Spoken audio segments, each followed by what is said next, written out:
जय हिंद दोस्तों। आज एक नए टॉपिक के साथ देखते हैं कि क्या आपने कभी सोचा है कि इतने बड़े देश को चलाने के लिए मतलब वो हम कैसे इतने बड़े देश को चलाते हैं, जहां रेलवे एक अलग विभाग है, जहां सुरक्षा एक अलग विभाग है, जहां मतलब विदेश मंत्रालय एक अलग विभाग है। तो आइए हम देखते हैं इसी टॉपिक को। इस व्यवस्था को सबसे पहले मतलब अंग्रेजों ने 1861 में पोर्टफोलियो व्यवस्था के रूप में लाया था, जिसे हम विभागीय प्रणाली भी कहते हैं, जिसे हम वर्तमान समय में मंत्रालय मतलब मंत्रालय के नाम से जानते हैं। और ये लॉर्ड कैनिंग के समय में स्टार्ट हुआ था। जितने भी लोग मंत्री होते हैं, जितने भी मंत्री होते हैं, वो लोकसभा में बैठते हैं, चाहे वो लोकसभा का मंत्री मेंबर हो, चाहे वो लोकसभा का मेंबर ना हो, उससे कोई मसला नहीं। चाहे वो लोकसभा का मेंबर हो, चाहे वो राज्यसभा का मेंबर हो, क्योंकि वो लोकसभा में ही बैठेगा। क्योंकि वो जितने भी मंत्री परिषद होते हैं, मंत्री लोग होते हैं, वो लोकसभा के मतलब जवाबदेहिता होता है उसके ऊपर। अब चलिए भाई, हम यहाँ पे देखने चाहते हैं दोस्तों, यहाँ पे देखने चाहते हैं कि मंत्री परिषद क्या होता है, मंत्रिमंडल क्या होता है। जैसे कि आपको पता होना चाहिए कि मंत्री परिषद में 4 प्रकार के मंत्री होते हैं। एक होते हैं एक होते हैं कैबिनेट मंत्री, एक होते हैं राज्य मंत्री, स्वतंत्र प्रभार और एक उप मंत्री। अब जैसे राजमंत्री, जो मंत्री परिषद में जितने भी मंत्री परिषद में जितने भी एकदम मतलब एक ग्रेड का जो मंत्री होते हैं, सबसे मतलब जो जिसको कहते हैं ना कि मतलब वो सबसे मतलब वो ज्यादा शक्तिशाली, वो उसे ही हम कैबिनेट मंत्री कहते हैं। मतलब हर एक मंत्रालय का एक मंत्री होता है, जो एक मुखिया होता है, उसी को हम कहते हैं, क्या कहते हैं, कैबिनेट मंत्री कहते हैं। और उस कैबिनेट मंत्री को मदद करने के लिए क्या होते हैं, एक राज्य मंत्री होते हैं।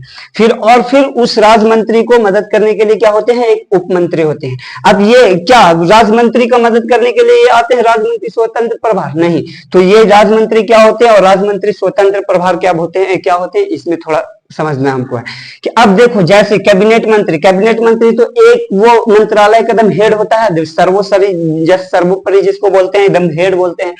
अब अगर कैबिनेट मंत्री यहाँ पे है, उपस्थित है, तो ये राज्य मंत्री उस कैबिनेट का हेड ना होकर बल्कि वो कैबिनेट मंत्री जो होगा उसका मतलब हेल्प करने के लिए पीछे से रहेगा। लेकिन अगर कैबिनेट मंत्री अगर हो सकता है कि तबीयत खराब हो गया हो, चाहे कुछ भी हो गया हो, बहरहाल वो हम नहीं जानते हैं, तो अगर वो कैबिनेट मंत्री नहीं रहेगा तो ये ऑटोमेटिक राज्य मंत्री वो स्वतंत्र प्रभार मंत्री बन जाएगा। क्योंकि इस पे जो भार था, ये कैबिनेट मंत्री का जो भार था राज्य मंत्री पे, इस पर से वो भार हट जाएगा और ये स्वतंत्र प्रभार मंत्री बन जाएगा। और ये फिर इसकी मदद करने के लिए आपको पता ही है उप मंत्री होते हैं। मतलब कहने का मतलब है कि मंत्री परिषद में 4 प्रकार के मंत्री होते हैं। एक होते हैं कैबिनेट मंत्री, जो सबसे हेड होते हैं, मंत्रालय के हेड। और फिर हर मतलब डिपार्टमेंट में होते हैं, ऐसा नहीं गृह मंत्रालय में अलग, रेलवे डिपार्टमेंट में अलग, विदेश मामले जो विदेश मंत्रालय है उसमें उसका एक अलग कैबिनेट मंत्री होगा, उसका एक अलग राज्य मंत्री होगा, उसका एक उप मंत्री होगा। यही राज्य मंत्री स्वतंत्र प्रभार बनता है जब कैबिनेट मंत्री किसी वजह से वहां उपस्थित नहीं हो पाते हैं, चाहे मतलब किसी बीमारी की वजह से, चाहे दुर्घटना हो गया, चाहे किसी भी वजह से, तब यही राज्य मंत्री स्वतंत्र प्रभार हो जाता है। क्योंकि ये प्रभार इस पे इसका भार रहता है ना इस पे, तो ये जैसे ही हटता है ये स्वतंत्र इसका प्रभार हो जाता है। और फिर पूरी कैबिनेट जो कार्य कर रहा था वो कार्य अब राज्य मंत्री करने लगेगा। तो वो कहने का मतलब वो स्वतंत्र हो जाएगा, मतलब वो मंत्रालय का हेड हो जाएगा। अब यहाँ हम मंत्री परिषद देख लिया, अब यहाँ देखते हैं कि मंत्रिमंडल किसको कहते हैं।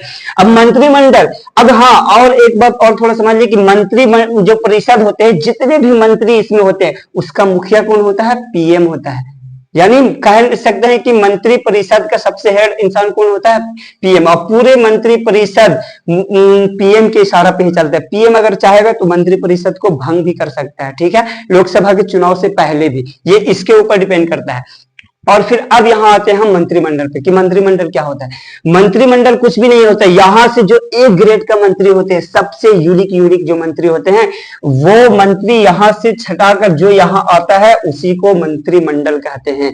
वो जो यहां बैठता है, इसमें से एक तो यहां मंत्री बन गया, और इसमें से सपोज मान लिया कि 20 गो मंत्री है, यहाँ 20 गो में से यहां से छटाकर 8 गो गया, तो 12 यहां बच गया, 8 गो। अब वो जो 8 गो बना, वो अब मंत्रिमंडल हो गया।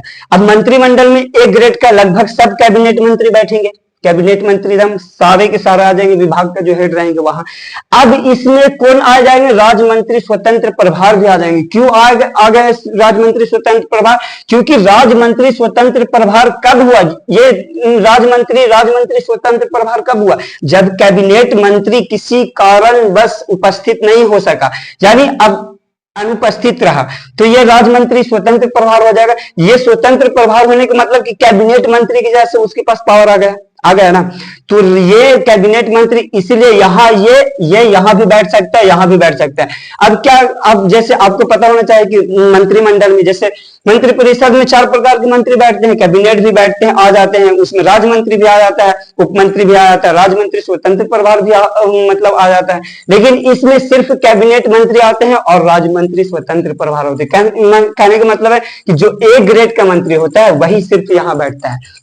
अब जैसे यहाँ पे देखने वाली बात है कि संख्या इसका ज्यादा होता है, बहुमत, लेकिन ताकत सबसे ज्यादा जो ताकत होता है यही होता है। अरे किसी भी चीज का यह जैसे देखना चाहेंगे कि कोई भी मतलब कानून वगैरह बनेगा, यहाँ बनाया जाएगा कि हाँ इस कानून को पास करना है, लेकिन पास ये करेगा, बनेगा यहाँ कोई भी चीज बनेगा यहाँ, लेकिन पास ये करेगा। अब ये बनाकर दे दिया कि हाँ देखो ये हम फलना चीज पे मतलब हम इस चीज को पास करना चाहते हैं। अब पास होगा कि नहीं होगा सब इसके हाथ में है, क्या है, मंत्रिमंडल के हाथ में। अब यहाँ पे देखना है कि जैसे बहुत सारे मंत्रालय होते हैं, जैसे आपको पता होना चाहिए, जैसे गृह मंत्रालय हो गया, जैसे विदेश मंत्रालय हो गया, जैसे रेल मंत्रालय हो गया, जैसे अभी पीयूष गोयल है, इससे पहले सुरेश प्रभु थे, है ना। तो अब देखना यहाँ पे और है कि अब जैसे हाँ और बहुत सारे देखते हैं कि अब एक और देखते होंगे आप लोग कि अतिरिक्त प्रभार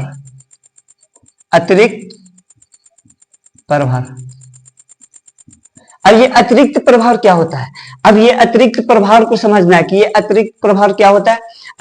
अतिरिक्त प्रभार वो होते हैं कि जैसे सपोज मान लीजिए कि अभी कोई मतलब देखा जाए तो गृह मंत्री है, कोई गृह मंत्री है, तो उसी मतलब गृह मंत्रालय उसके अधीन है, लेकिन कोई और विभाग है जिसमें कोई मंत्री वगैरह नहीं है। जैसे मंत्री मतलब देखा जाए तो वहां पे मंत्री है ही नहीं है, मतलब मंत्रालय बचा हुआ, मंत्री खत्म हो गया है, तो अब वो किसको दिया जाए? तो वो ये जो है ना, जो गृह मंत्रालय का जो मंत्री होगा उसके अंदर दे दिया जाएगा, चाहे वो रेल मंत्रालय जो मंत्रालय का मंत्री है उसके अंदर अगर कोई विभाग को दे जाएगा तो उसके ऊपर अतिरिक्त प्रभार आ जाएगा। किसके ऊपर? जिसके ऊपर दिए। तो अब जैसे गृह मंत्री के ऊपर दिया, तो गृह मंत्री का मेन मंत्रालय तो गृह मंत्रालय हो ही गया, लेकिन उसके ऊपर एक और जो हम मंत्रालय दिए वो स्वतंत्र प्रभार आ गया। अब सपोज मान लो कि बहुत सारे ऐसे विभाग हैं, जैसे बहुत सारे ऐसे विभाग हैं जिसको ना तो हम किसी मंत्रालय में रखे, ना ही वो किसी के ऊपर स्वतंत्र प्रभार के रूप में हम दिए, तो उसको हम ऐसा ही छोड़ दिए, तो वो अगर हम छोड़ देंगे तो वो किस में चल जाएगा? पीएमओ में।